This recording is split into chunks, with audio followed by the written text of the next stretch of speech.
Ladies and gentlemen, damas y caballeros, leave it in the ring.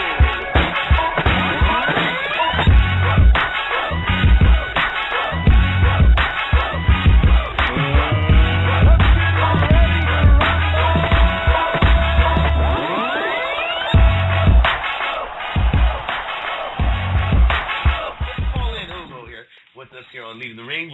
We've had him on a few times, and we've even when we did our first live stream at a gym, he was one of our guests, and he was a really good interview, man. Saw him fight in San Jose, California. Big kid, and he's got a really good challenge fight here with Keandre Leatherwood. Kind of surprising that match was made, bro. I don't know what your thoughts were, but that was kind of surprising. What do you think? I think it was a calculated risk. You know, I was looking at Joel De La Hoya's, who handles Hugo, looking at his Twitter, and he was saying, like, all these different guys passed, and you know, Mario Yagobi, they're taking some chances. They were going to take a chance with Julio Diaz heading over to Canada, or Joel Diaz, rather, heading over to Canada to take on a dude that didn't look that good that night, you know, and instead he ends up. Are we calling him in? We're calling him. But then with this fight too, you know, with versus Hugo, Leatherwood's a live dog. This is a tough fight. Both these guys are going to go at it. Leatherwood's been stopped before, and it's going to be interesting to see what Hugo can do with him. I think Hugo's really coming into his own as a fighter. Please speak to Hugo. Yeah, you got it. What's up, brother? This is Dave Duenas and Gabriel Montoya here on Leaving the Ring. How's it going, man? Doing up, good, man. How you been, bro? I've been good. I've been great. Man, you got a really exciting fight.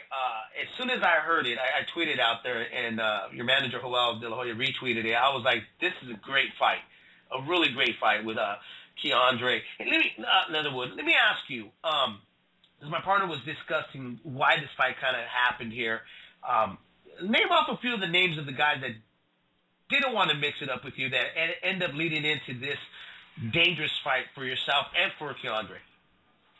I was supposed to fight Dequan Arnett, 10-0 with 6 knockouts, I believe.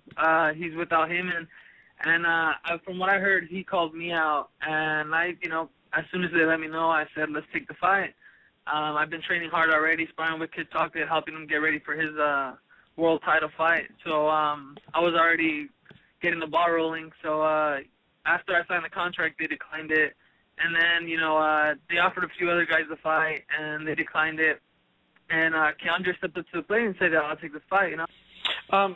Do you know anything about Keandre? I know there's probably some video out there about him, but just kind of quick Googling it, it seems like there are some fights of his. Have you had a chance to study him and prepare for him? Definitely. You know, he has a couple fights out there. Not too much. The most fight we get information on was with, I believe it's John Jackson. And, you know, he's a strong fighter. He comes out, leaves it all in the ring. He's had a lot of experience. So he knows what he's doing up there. You know, he's not some bum or a journeyman. He's coming to win, and I know he's coming to take my undefeated, but I'm ready. You've really kind of come into your own, I think, in this last year or so. Talk about the changes that you feel in your game, or the improvements, rather. Actually, I feel like I've developed a lot mentally. I feel like before I used to cut myself a little short. You know, I'm more capable of doing that than what I give myself credit for. And working with, you know, Kid Chocolate, Michael Medina, Ishida, Lucky Boy, guys like that who are already at a world-class level, it just gave me the confidence and took me to that next level of boxing.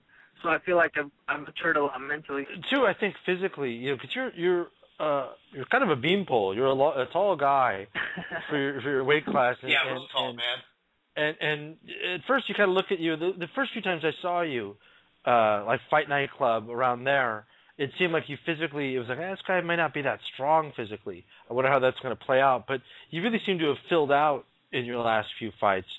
Can you talk about just the physical maturation? Because you're a young guy. You're only 22 years old. Yeah, I just turned 22, and I also feel the difference. You know, I feel like I'm starting to become more solid. I'm growing into my body, and I'm maturing a lot and developing more. you fight a lot too. I mean, 6 fights last year, and a really solid record. It seemed like you got better as you went along. Do you guys feel? I mean, you took a little bit of time. Did you need a little bit of rest from December all the way to March? Did you feel like you needed to heal and kind of recharge? No, not necessarily. I'm the type of fighter that likes to stay busy and I like to stay active. It just happened to work out this way. The manager, Joel De La Hoya, said it's ready. It's time to step it up to 10 rounds, and he said we'll take a little bit more time in preparing ourselves to make sure we do 10 solid rounds no matter what the situation is in the ring. You know, we have to brawl or box, whatever the situation, we're prepared for 10 rounds. So the training camp was a little longer, but that's what happened. What do you prefer? What makes you tick? Like, do you like to box a little more, or do you wanna mix it up? Definitely, I love to mix it up.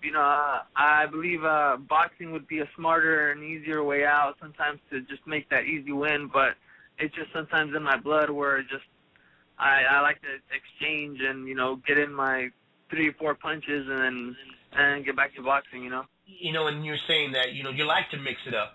Is that something you think you have to try to refrain with in training camp? It's so that you can, you don't end up wasting too much energy or outworking yourself where you leave yourself in a bad position since it's going 10 rounds and not a normal 4 to 6 round fight? No, not necessarily. I prepared myself well, and I feel like I could do 10 hard rounds because that's what I've been preparing my body for these last couple of months. And I feel like if I have to go to war every round, I'll be ready. Hearing your manager, I'll tell you we need to step it up. We got to move to that next level, to 10 rounds. Is that refreshing for yourself to hear your manager is having some trust in you, belief in you? So it adds a little pressure to you think, maybe to make sure that there is no letdown there. There is no, questioning of the right choice being made. No, not necessarily. I really don't feel the pressure. I feel more confident because I see that he sees something that I might not see, and he believes in me that I could go those 10 rounds, and, I've taken it to that next level, and he sees that, and he wants to show the rest of the world. What did you learn in the Alan Conyers fight? It's probably the most, most veteran guy, and he's been in there with a lot of big names.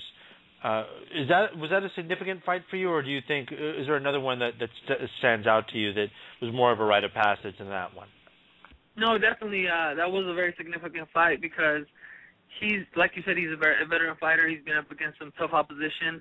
And, after I hurt him in the first round, I put him down pretty bad. He got up hurt and just kind of survived. And then he still came back, and he was still going pedal to the metal every single round. And, he caught me a few times, nothing to where I felt buckled or he was going to put me down, but just to never underestimate my fighter regardless if they're hurt or not.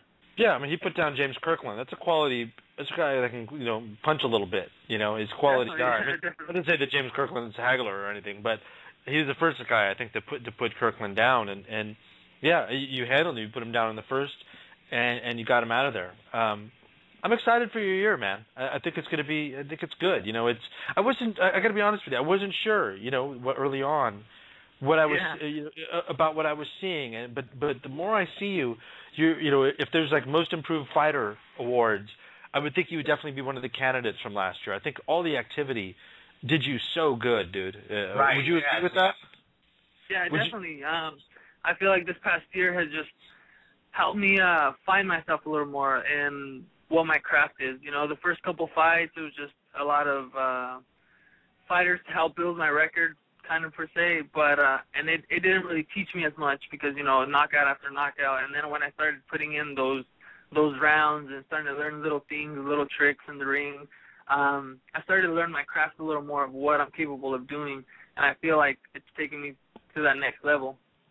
Well, Hugo, I'm really excited about this fight. I got to tell you, this is I like when I see fighters and prospects or whatever that decide to take risk, and kudos to yourself and your manager to take this fight, to give a fight, a real fight for the fight fans out there that are going to tune in and watch you and Keandre mix it up. Thank you guys. Thank you guys for having me on, and I'm excited as well, and hopefully we could do another interview after the fight. Absolutely, man. brother. As always. As always, yeah. Sounds good. You know? Absolutely. Let's patch in our next guest here on Leaving the Ring Radio. Fight fans, you want to call in 347-215-7598. You certainly can. Don't forget to download the Google Store app here on Leaving the Ring so you can tune in live and you can call in directly from your phone and follow our tweets, Instagram, Facebook, and everything else that we are applying in that mobile app. But let's get in. Keandre Leatherwood, are you there with us, brother? What's up, man? How you doing? I'm doing good, man. How you guys doing? Doing good, man. It's good to hear from you again. We had you on, a few months back with us here on Leaving the Ring? Uh-huh. So, man, this is a good fight. I got to tell you, dude, I'm really excited about this fight. I was kind of thrown back and surprised that both of you guys are going to be mixing it up. Tell me a little bit about your thoughts and your feelings about Hugo, and if you know anything about him. Have you seen him fight, or is this going in and just, hey, I'm just going to do my job and get in there? Don't need to know a whole lot about the guy I'm going to be facing. Yeah, I don't really need to know a whole lot about him. I've been in the gym, been training hard. He really was a mystery to me before. I had never heard of this guy before, but when I got the call a couple weeks ago, it was no hesitation. As soon as I got the call, I told him, send the contract. I let my promoter do his job. When he called me, he said, it's a good fight for us, great opportunity. In the beginning, I thought I was going to be the co-main, but, now I'm here and I'm headlining the card and stuff like that. So, I'm just happy. I'm happy I'm getting a chance to showcase my skills on national TV, get a lot of exposure, give a lot of people a chance to take a look at me who never seen me before. And, it's just going to be a great performance by me, man. Just everybody be on the lookout for. It's just going to be an explosive performance. You had just come off of, in December you had the win over Marcos Primera. So how much in the gym had you been leading into this fight? Actually, I took a few days off after the Primera fight, got right back in there. I actually was training. I was supposed to fight January 19th.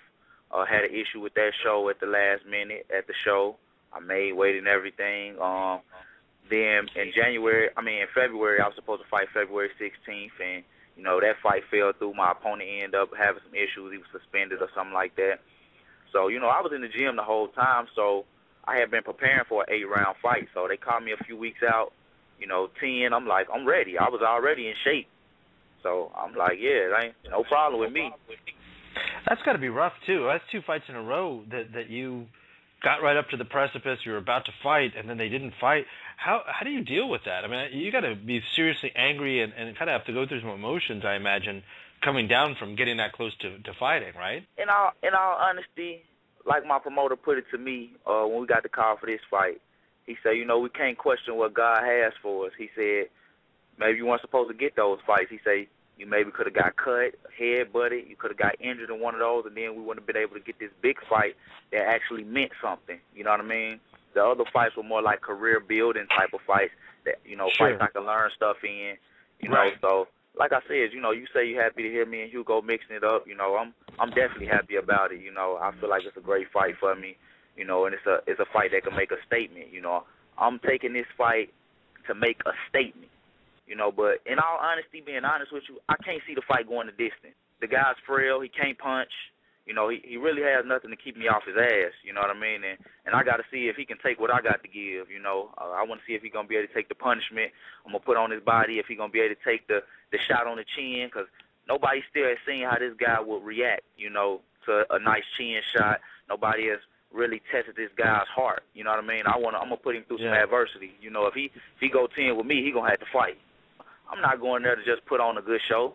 I'm not going to California for that. I could stay at home and just fight a decent fight on a local show and put on a good show. This is not a show. This serious. I got mouths to feed, so I'm getting in there to take care of my kids. I'm putting my life on the line, and I'm taking it as that. This is not a game. This is a good fight. This is a really good fight.